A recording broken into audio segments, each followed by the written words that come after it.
Hey guys, I'm here to share a writing prompt that is inspired by Kendrick Lamar and SZA's song Luther from Kendrick Lamar's latest album, GNX. And for those of you who may be watching me for the first time, my name is Yuki.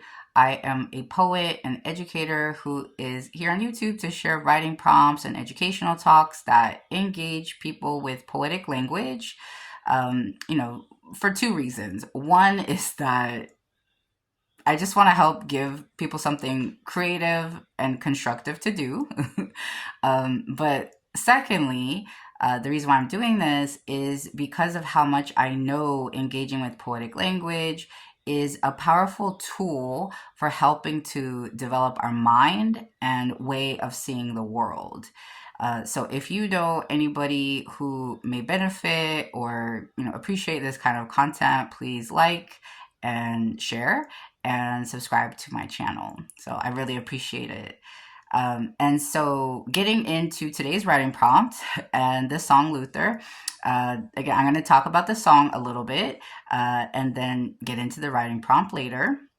And for those who have already heard the song, which I assume many of you already have, the song's theme is one that is romantic.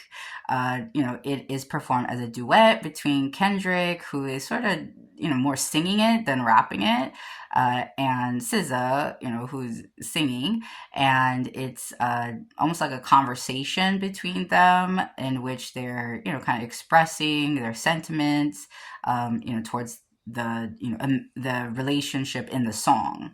And I love how the song samples the song "If This World Were Mine," performed by Luther Vandross and Cheryl Lynn.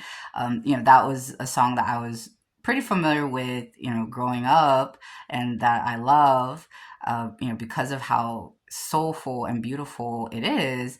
But I was very excited to find out as I prepared this video that that's the Luther Vandross and Cheryl Lynn version was not the original version, but that it was originally written and performed by Marvin Gaye in 1967, and that he performed the song together with the singer Tammy Terrell. So yeah, again, very excited to find out that that's where it originated. And I love how now, in our time, Kendrick and SZA's spin on this classic song is contributing to the that story and that theme.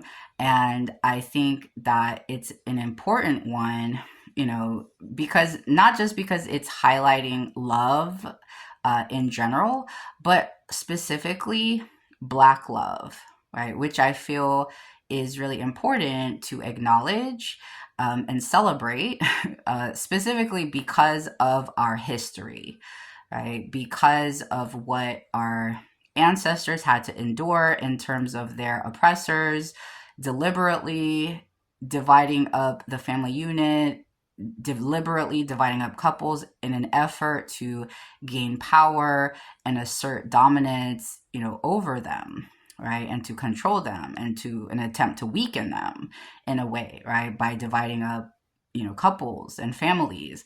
And so to be able to witness and experience these kinds of musical testimonies, right, of the enduring spirit of love, specifically among within the Black community and Black families, I just think is very important as a source of encouragement, and to really show how what it looks like when love can prevail against all odds, no matter the hardship.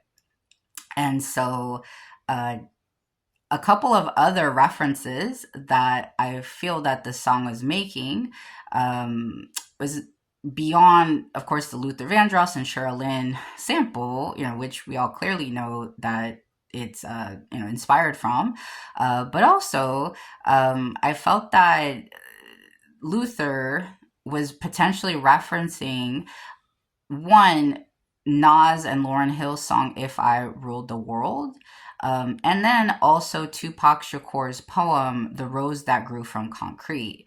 And so I want to share a little bit from the Luther song by Kendrick and SZA, just to illustrate why I'm saying that, these connections exist. And so in verse one, Kendrick says, kind of toward the middle or the end of that verse, he says, if this world was mine, I'd take your dreams and make them multiply. If this world was mine, I'd make your enemies in front of God, introduce them to that light, hit them strictly with that fire, and he goes on.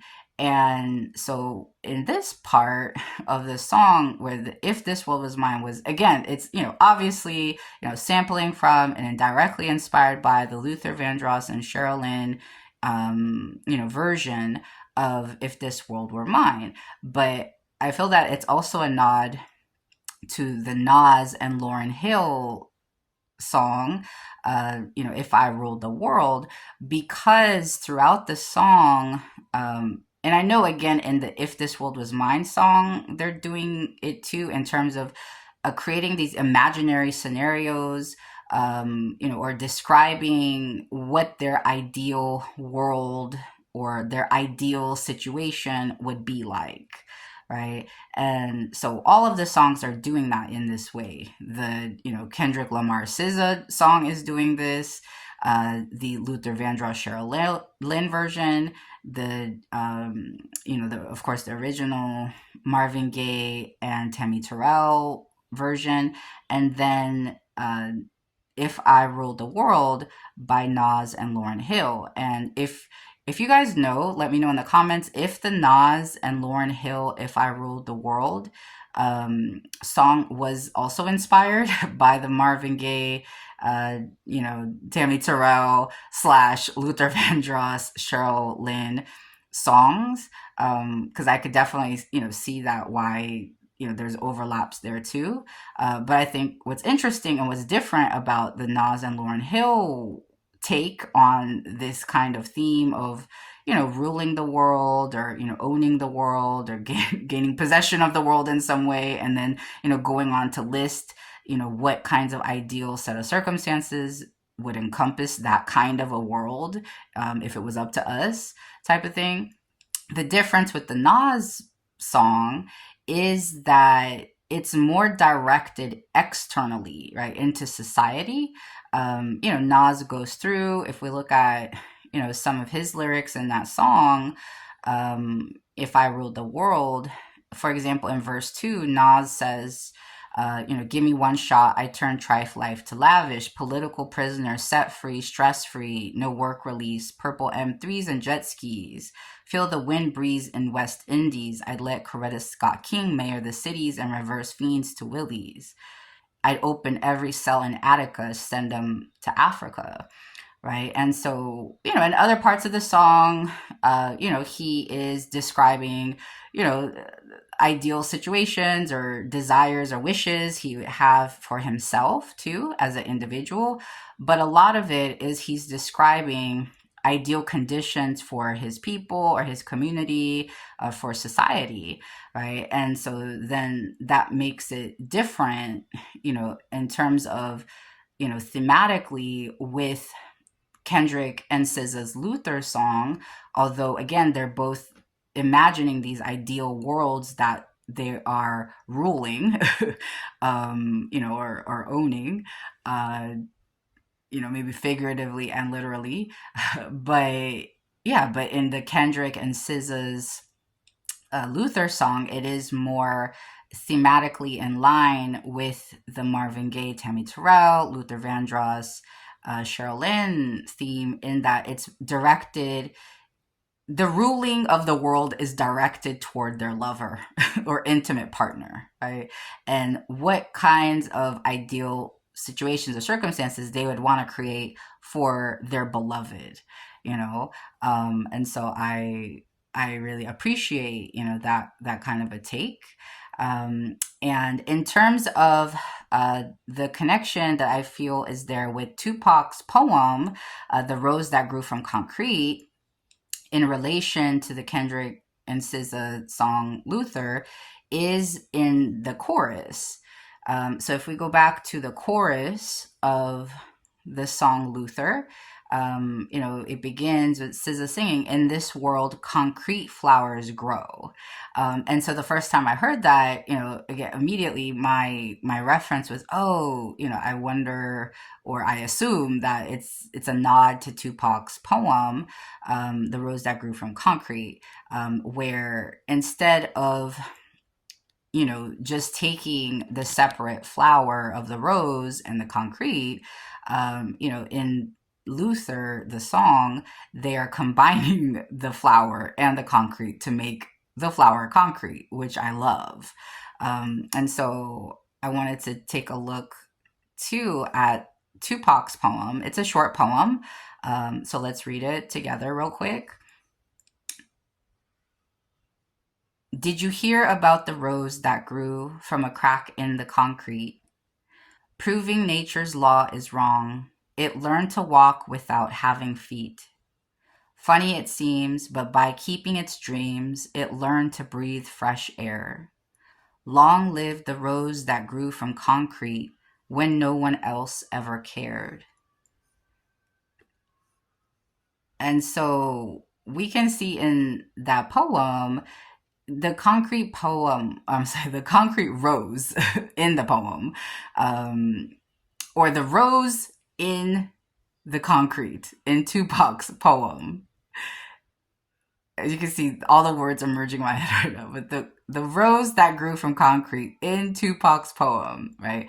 He's using it as a metaphor, to describe the human condition, right? So whether that is representing as a metaphor to be somebody who's living in an urban environment, maybe in the inner city, or if it's, the rose growing from concrete imagery is, describing, just anybody who's endured a lot of hardships, right? Because that concrete, the hardness, right, of that rigidity of that material is representing, life's hardship, right? And then the rose, something that is natural, that's vibrant, that is delicate, that's vulnerable, that's beautiful, can still grow out of something that's so challenging, right? In such a challenging environment, or a challenging circumstance.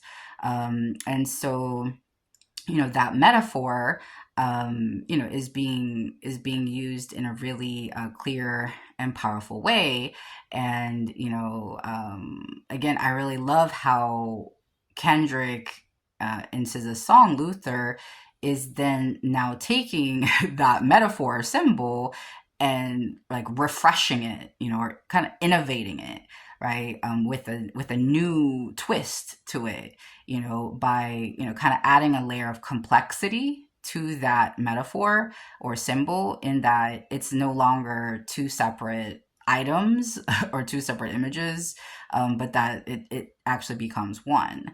And in terms of the rose or flower growing from the concrete imagery, that also reminds me of a Buddhist metaphor or symbol that is often used, of the lotus flower that grows from muddy water. And for those who may not know, the lotus flower is, kind of renowned within, Buddhist tradition because of what it represents, right? That it is this beautiful flower that is growing from the mud, and it only grows pretty much, from the mud, and what that represents as the human condition too, that it's really out of the hardships and our problems and, struggles that we can really grow and blossom. And, also the lotus flower is significant because it's the only flower that blooms and seeds at the same time. And that represents the simultaneity of cause and effect, which shows like basically at any given moment, we're all, through our thought, through our words, or through our actions, we are creating causes, right? At any given moment. And at the same time, what, the lotus in the mud, and what blooming and seeding at the same time is showing is that, the moment we make a cause with our thought or word or action, we are simultaneously creating an effect. So whether or not we experience that effect right away is another matter. Sometimes we experience the effect immediately. Sometimes it's delayed by a little bit or by a long time. But regardless, once we plant the seed of cause, the effect is already guaranteed. And so, yeah, so I love how, that kind of symbol or different, imagery like this, like the lotus and the muddy water, or the rose growing from concrete, or in, again, the Kendrick and SZA song, Luther, how the concrete flower is now providing a really clear example, right, of what can symbolize a particular theme or story or point that we're trying to express. And so that leads me to today's writing prompt, which has a few steps that I'm going to walk you through. And so here it is. So the first step of the writing prompt, inspired by the song Luther, is step 1 is to write down a couple of natural objects or phenomena that inspires you, right? So basically, just take a moment, write down anything that is naturally occurring in nature, whether it's an object or it's like a natural phenomena that occurs, write it down, right? Anything that has ever inspired you in nature, right? Okay, so once you've done that, the additional part of step 1 is now circle one of those natural objects or phenomena. So after you jot down a few that come to your mind, just circle one, anyone, it doesn't matter. So just whichever one you feel drawn to, circle it. Okay. And then going to step 2 of the writing prompt is now write down a few human-made objects or phenomena that inspires you in some way. Okay. And then now circle one of those human-made objects or phenomena. Again, it doesn't matter which one, just like whichever one stands out to you the most. All right. And then once you do that, now take your natural object or phenomena that you circled, and then take the human-made object or phenomena that you circled, and now combine them. And the combination of them is going to serve as a metaphor or symbol for the last step of this writing prompt. All right, so I'm going to give you an example. All right, so for example, if let's say for my natural phenomena or object, I chose a storm, right? And then for my human-made object or phenomena, I chose the act of sewing, right? Like when you sew fabric, sewing clothes, sewing, right? So my natural object or phenomena is a storm. My man-made or human-made object or phenomena is the act of sewing, right? And so with step 3, if I'm going to combine storm with sewing, right, my metaphor is going to either consist of a storm that sews or somebody who is sewing a storm. All right. And I know that sounds odd, and it's supposed to be. That's the point, is to kind of upset our association with these kinds of metaphors or images.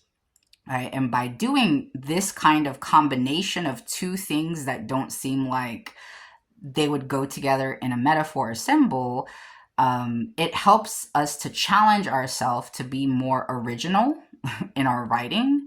Um, because instead of using imagery that's kind of typical or cliche, it's helping us to make our writing more exciting because it's unexpected, right? So, for example, maybe it's kind of like a typical or a cliche metaphor to, kind of reference, a storm, right?